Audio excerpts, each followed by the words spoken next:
खुलुमबाय बेयो बड'लेण्ड इंखं टेलिभिजन दिनै 7 नभेम्बर 2022 समबारखालि सानसेनि बरादखौ नोंथांमोननि खाथियाव लाबोदों आं सदानन्द दैमारिया।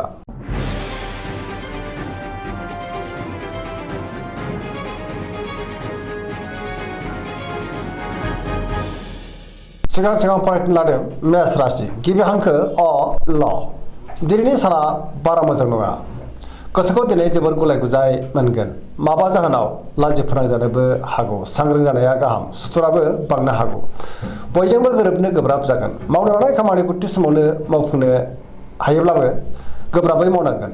गोसोखौ दिनै जोबोर उसाव-बादाव मोनगोन। देहाया मोजाङै थागोन। अब्लाबो नाथाय जानाय लोंनायाव सांग्रां जानांगोन। सोरबा लोगोनिफ्राय गाज्रि खौरांबो फैनो हागौ। रांखावरियाव मोजां। अब्लाबो नाथाय खरसायाबो बांगोन। बेफार फालांगियाव मोजां होनजायो। सोरबा लोगोनिफ्राय हेफाजाबबो मोननो हागौ। न'खराव अनलायनाय फैगोन। बिमा-बिफानि अननाय आरो बोरखौ मोननो हागोन। गोसोनि बोलोआबो बांगोन। समाजाव मान मोनगोन। लाइमोनफ्रा हरखाबै गाज्रि खौरां मोननोबो हागौ। गोसोआ दिनै जोबोर उसुखुथु जागोन। फरायसाफ्रा फरायनायाव गोसो दुंखांगोन। अब्लाबो नाथाय नेगेटिभ एनार्जिनि गोहोमबो गोग्लैनो हागौ। सांग्रां जानाया गाहाम। वृष राशि गिबि हांखो इ उ ब दिनैनि साना मोजां आरो गाज्रिनि गेजेरजों बाबेरलांगोन। गोबां जेंनाजों मोगा-मोगि जानांनो हागौ। मोनफ्रोमबो बिथिङावनो सांग्रां जानांगोन। गोबां मोजां खाबुफोरा गोमालांफिननो हागौ। गोसोआ दिनै जोबोर गुलाय-गुजाय जागोन। गोसोनि बोलोआबो लोरबां जानो हागौ। मावनो लानाय खामानिखौ मावफुंनो गोब्राब जागोन। समाजाव मान मोनगोन। रांखावरियाव मोजां। बेफार फालांगियावबो मोजां होनजायो। आयआबो बांनो हागौ। गोबां मुंदांखा सुबुंजों दिनै लोगो मोनज्लायनो हागौ। न'खराव बिसि-फिसायनि गेजेराव अनलायनाय फैगोन। बिदा-फंबायजों मोजां सोमोन्दो थागोन। देहाया मोजाङै थागोन। अब्लाबो नाथाय जानाय लोंनायाव सांग्रां जानांगोन। जायखि खामानि मावा मानो मोनफ्रोमबो खामानिखौनो दिनै गोब्राबै मावनांगोन। सोरबा लोगोनिफ्राय हेफाजाबखौ मोननो हागोन। गोसोनि साननायफ्रा अब्लाबो देबार नांनो हागौ। नेगेटिभ एनार्जिनि गोहोमबो गोग्लैनो हागौ।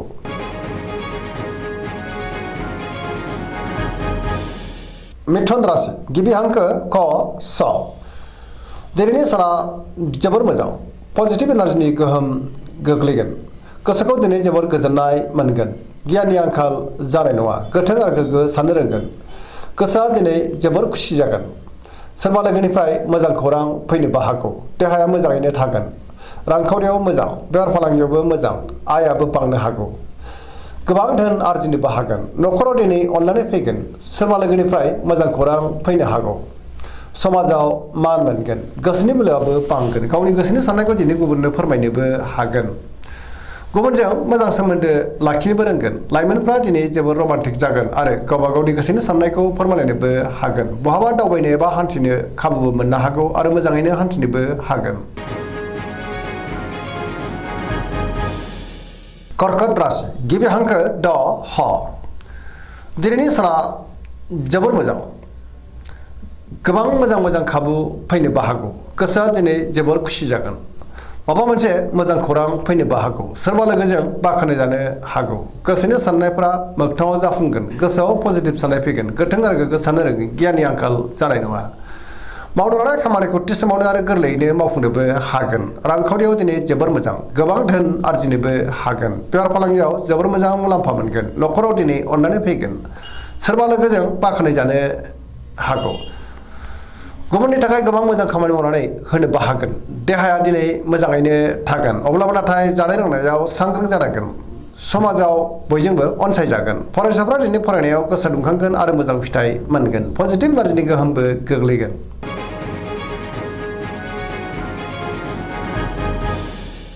सिंह राशि गिबि हांखो म ट दिनैनि साना जोबोर मोजां। गोसोनि बोलोआ बांगोन। गोसोआव पजिटिभ साननाय फैगोन। गोथों आरो गोग्गो साननो रोंगोन। मावनो लानाय खामानिखौ थि समावनो आरो गोरलैयैनो मावफुंनोबो हागोन। सोरबा लोगोनिफ्राय मोजां खौरां फैनोबो हागौ।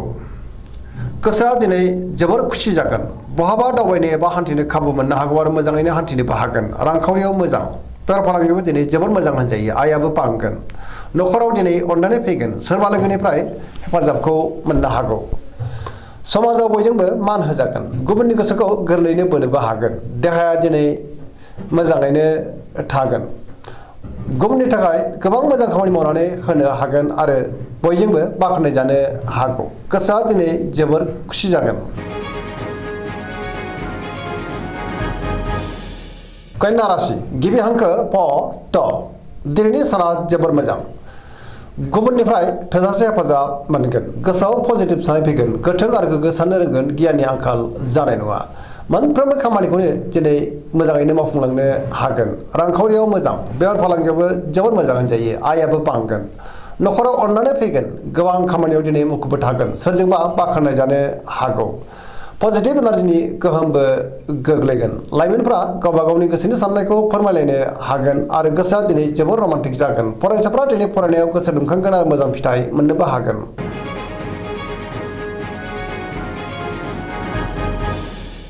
तुला राशि गिबि हांखो र ट दिनैनि साना जोबोर मोजां। गोसोनि बोलोआ बांगोन। गावनि गोसोनि साननायखौ दिनै गुबुननो फोरमायनोबो हागोन।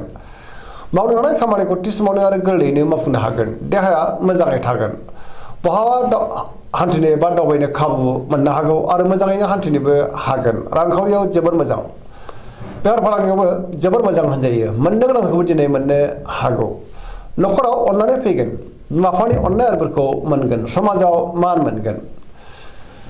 गुबुननि थाखाय गोबां मोजां खामानि मावनानै होनोबो हागोन। सोरबा लोगोनिफ्राय हेफाजाबबो मोननो हागौ। गोदान खामानियाव दिनै आखाइ होजेननो हागोन। लाइमोनफ्रा जोबोर रमान्टिक जागोन आरो गावबा गावनि गोसोनि साननायखौ फोरमायलायनोबो हागोन। पजिटिभ एनार्जिनि गोहोमबो गोग्लैगोन।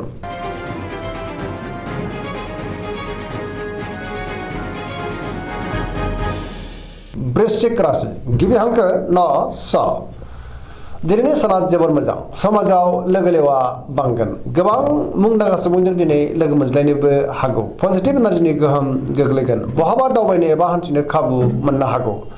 समाजाव दिनै बयजोंबो मान होजागोन। सोरबा गोजाम लोगोजों बहाबा लोगो मोननानै गोसोआ दिनै जोबोर गोजोनगोन। गोसोआव पजिटिभ साननाय फैगोन। गोथों आरो गोग्गो साननो रोंगोन। गियाननि आंखाल जानाय नङा। मावनो हानाय खामानिखौ थि समावनो आरो गोरलैयैनो मावफुंनोबो हागोन। गुबुननिफ्राय थोजासे हेफाजाब मोननो हागौ। गोसोनि साननायफ्रा दिनै मोगथाङाव जाफुंगोन। गोसोनि बोलोआबो बांगोन। गावनि गोसोनि साननायखौ गुबुननो फोरमायनानै गोसोआ दिनै जोबोर गोजोनगोन। रांखावरियाव मोजां अब्लाबो नाथाय खरसायाबो बांनो हागौ। बेफार फालांगियाव मोजां होनजायो। देहाया मोजाङैनो थागोन। गुबुननि हेफाजाबखौ थोजासे मोनगोन। फरायसाफ्रा फरायनायाव गोसो दुंखांगोन आरो मोजां फिथाइ मोनगोन। लाइमोनफोरा जोबोर रमान्टिक जागोन आरो गावबा गावनि गोसोनि साननायखौ फोरमायलायनो हागोन।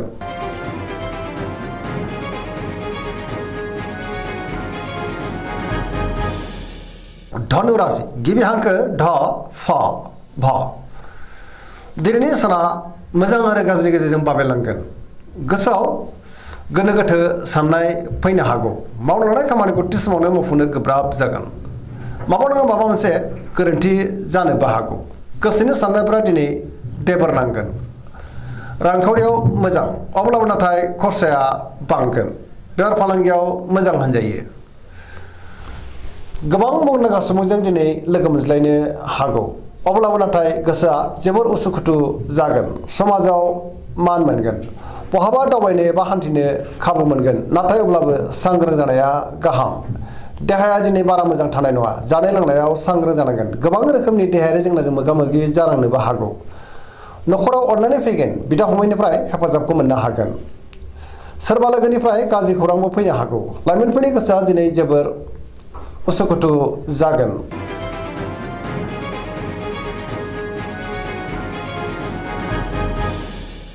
मकर राशि गिबि हांखो ख ज दिनैनि साना जोबोर मोजां। गोसोनि साननाया जाफुंनो हागौ। मावनो हानाय खामानिखौ थि समावनो आरो गोरलैयैनो मावफुंनोबो हागोन। रांखावरियाव जोबोर मोजां अब्लाबो नाथाय खरसायाबो बांनो हागौ।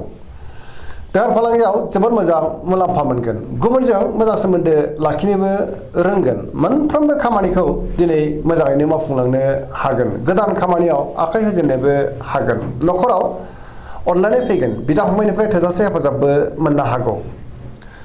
गुबुनजों मोजां सोमोन्दो लाखिनो रोंगोन। सेंग्रा सिख्लाफ्रा दिनै गावबा गावनि गोसोनि साननायखौ फोरमायलायनो हागोन आरो गोसोआ दिनै जोबोर रमान्टिकबो जागोन। फरायसाफ्रा दिनै फरायनायाव गोसो दुंखांगोन आरो मोजां फिथाइ मोननोबो हागोन। सरासनस्रायै दिनै साना जोबोर मोजां आरो मोजाङैनो बारग'लांगोन।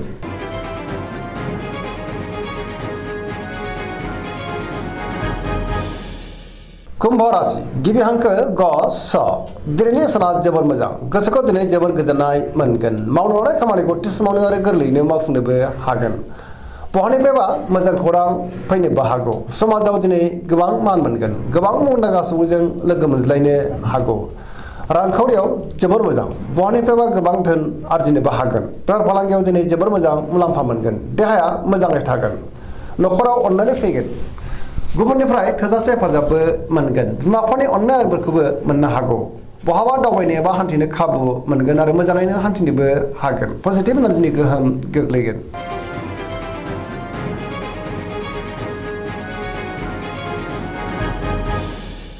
मीन राशि गिबि हांखो ड स दिनैनि साना जोबोर मोजां गुबुननि थाखाय गोबां मोजां खामानि मावनानै होनोबो हागोन गोसोनि साननायफ्रा जाफुंनो हागौ गोसोआव दिनै पजिटिभ साननाय फैगोन गोथों आरो गोग्गो साननो रोंगोन गियाननि आंखाल जानाय नङा गावनि गोसोनि साननायखौ दिनै गुबुननो फोरमायनोबो हागोन देहाया मोजाङै थागोन अब्लाबो नाथाय जानाय लोंनायाव सांग्रां जानांगोन रांखावरियाव मोजां बेफार फालांगियावबो मोजां होनजायो न'खराव दिनै अननानै फैनो हागौ सोरजोंबा बाख्नाय जानोबो हागौ लाइमोनफोरनि गोसोआ दिनै जोबोर रमान्टिक जागोन आरो गावबा गावनि गोसोनि साननायखौ फोरमायलायनोबो हागोन सोरजोंबा बाख्नाय जानो हागौ फरायसाफ्रा दिनै फरायनायाव गोसो दुंखांगोन आरो मोजां फिथाइ मोनगोन पजिटिभ एनार्जिनि गोहोम गोग्लैगोन सरासनस्रायै दिनैनि साना जोबोर मोजां आरो मोजाङैनो बारग'लांगोन दिनैनि राशि फरायनाया एसेनोसै जोबनायाव बेखौनो खावलायो जाहाथे नोंथांमोना सानफ्रामबो जोंनि बे बड'लेण्ड इंखं टेलिभिजनखौ नायबाय थायो आरो साबस्क्राइब खालामो लोगोसे लाइक खालामो आरो शेयार खालामो एसेनोसै गोजोन्थों